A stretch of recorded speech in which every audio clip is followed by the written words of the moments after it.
అందరికీ నమస్కారం. లోకమెరుగని యేసు మరో రూపం అదర్ సైడ్ ఆఫ్ జీసస్ పుస్తకం మీద వ్యాఖ్యానానికి స్వాగతం. ఈరోజు మనం చర్చించబోయే అంశం ఎవరు తీసిన గోతిలో వారే పడతారు.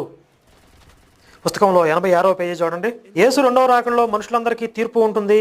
ఆ తీర్పులో యేసు మానవులందరి పాపక్షమాపణ నిమిత్తం రక్తం చిందించి మరణించి పునరుత్థానుడయ్యాడని నమ్మిన వారు స్వర్గానికి పోతారు, నమ్మని వారు నరకానికి పోతారు. ఇది క్రైస్తవుల విశ్వాసం.